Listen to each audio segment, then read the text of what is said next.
Hey everybody, welcome back to the comment show. So I'm sorry I didn't do the comment show last week.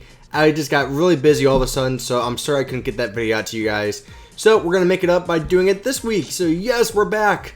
So basically we're going to get right into it. So our first question is by Jack Johnson, and he asks, well, if you can't build a neighborhood, can you build like stores and restaurants in the future? Now I think he was referring to when somebody, I think it was during the Vision episode 8, where I toured the suburban neighborhood and people wanted a tutorial on how to build a neighborhood, but I said I can't do that because it really just depends on where you are, like what your surroundings are, different things like that. But yeah, as for stores and things like that, I can definitely do that in the future.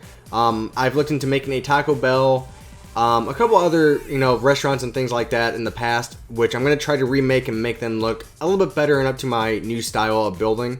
So yes, you will see some of that in the future. I'm not sure when. That's probably the main question is, when will it come out? I don't know. But you will see those in the future. So that's actually a really good question, Jack Johnson.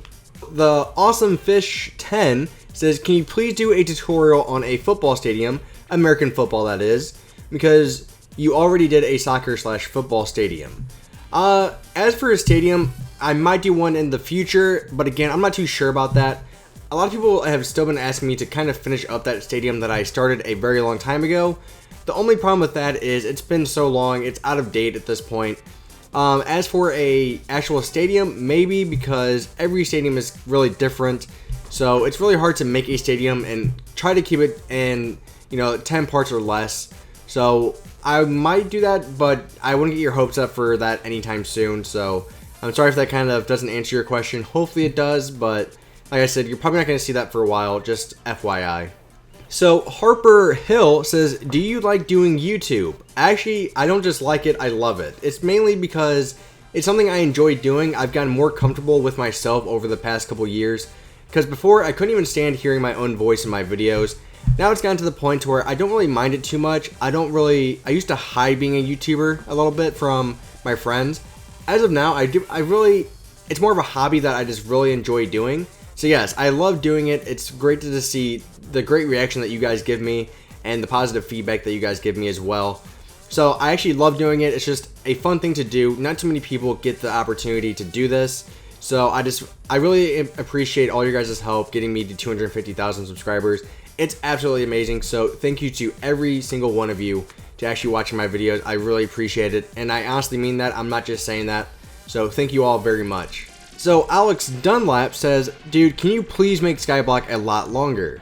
Now, I've gotten this comment quite a few times on my Skyblock videos, and I will probably get it on my new modded survival series as well, because I'm trying to keep the videos around 10 to maybe max at 15 minutes. And the reason for that is, a lot of people don't really want to sit there and watch a 30-minute video. So if I can get more of the interesting stuff into 10 minutes, it's a lot more enjoyable to you guys, I think, personally. So you're getting a lot more action in those 10 minutes, and I think it's actually the perfect length because it's not getting too boring to where you have to sit there and watch it for 30 minutes. So I think 10 minutes is around that perfect time to where people can stand watching 10 minutes, but they wouldn't want to watch 20 minutes, if that makes sense. So I've been trying to test it out, and it seems like a lot of people do like that the videos are a little bit shorter. Now I do have some people like you, Alex, that they want me to make it longer. But I actually, like I said, I want to keep them around the 10-minute mark because to me, that's kind of like the perfect length for viewers. So hopefully that answers your question. You might see some longer in the future, but not too much longer than 10 minutes. Master Gamer 22 asked me, what kind of camera do you use and what kind of capture card do you use? Now for a capture card, I actually have two of them. I have two Elgatos, one for my consoles like the Xbox 360 and Xbox One, and then I have one directly for my PC to kind of make things easier, so I don't have to keep switching between the two because it actually is quite a bit of a pain in the butt to actually keep switching those two, especially when you're trying to record on the fly. So yeah, I use Elgatos because they're just really good. I don't have the new ones though. I have the older version of the Elgatos, which I want to get the newer versions at some point, not sure when, just because they do cost around, I think, $200. So I use that. As for a camera, my web camera is a Logitech C920 or something like that. I don't know the exact name. It's actually quite popular with YouTubers for vlogs and different videos like this.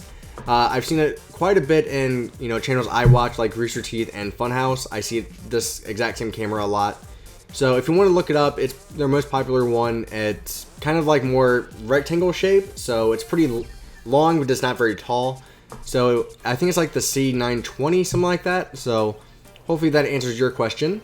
Liam Turdy, or I'm not sure how you would say that. I'm pretty sure I'm butchering your name there. Hopefully I'm not.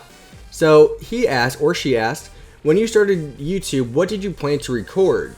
Now, that's kind of starting off like with this channel. I've had other channels in the past that, you know, weren't too successful. They got around a 1,000 subscriber mark. But this one really kind of took off because of the timing of it. And I mainly just started doing houses, and I think that kind of showed at the beginning of my channel with how many houses I was making for the audience then, because I was making houses, I think it was Monday, Wednesday, and Friday. So 3 times a week I was making houses, and I kind of just got burned out by doing that because that's also a lot of creativity that you have to come up with on the fly. So it was very demanding at the same time. But as of now, I kind of tried to vary up my, you know, tutorials with different gameplays, different things like that, because I want to add more variety to my channel other than just tutorials. Because in all honesty, I want to get away from people seeing me as that tutorial person. Now, I'm still fine with doing tutorials, but that's not the only thing I want to be seen for. Now, some people don't like that I do that because I'm trying to branch out a little bit to a bigger audience than just that small few. When I say small few, it's still a big audience, but you get the picture. So I'm trying to branch out a little bit more to incorporate more videos and viewers into the videos. So hopefully that answers your question, but mainly it was, to start off, it was more tutorials, and now it's kind of branching off into more Let's Plays and different series along that, like KaoshKraft, Skyblock, Modded Survival, different things like that that kind of branch it off from some of my other series. But I am happy I'm still doing tutorials just in seasons now. That way it kind of gives me a break in between. So yeah, the last question we have is by Minecraft Builder PE Space 73, and he asks, what do you do for a living? Right now, it's basically just YouTube at the moment, but here in the next couple of years, hopefully, I'm going to be in the computer-aided drafting world, which is basically the major I'm going into for college. I'm almost done. I have a couple more semesters left, and for those of you that don't know, computer-aided drafting it's kind of like architecture. There's a lot involved to it. It's not just architecture. You know, it's actually a really big group in that, like, computer-aided drafting name. You know, you have architecture, piping, you have a whole bunch of things. Basically, just kind of think of it as design. You design things because no matter what, that field's always going to be really popular because you always need somebody to design something for you, whether it's a printer, whether it's a plant that you're trying to make for a company. So there is a big variety to it. So that's the field I'm kind of going into. I'm not actually going into architecture. I have taken one of the classes that I was offered, which was Architecture 1, which I've seen a lot of comments saying, people saying to me, you should be an architect because your designs are just really cool. I really appreciate those comments because it is really cool to see that and see that your guys' feedback is like really positive about those. Only problem is there's a difference between, you know, building in Minecraft and real life, because it's not just the wall you have to worry about, it's not just the design, it's more about the ground you're building on, different things like that really come into play, safety codes as well. So I'm not really going into architecture, but that's kind of what this channel is for, I guess, if you want to look at it that way. This is like my own personal architecture class, or not class, but channel. So thank you very much for watching the comment show, guys. I love all the questions. Leave your questions for me down below in the comments, and I will get to them next week.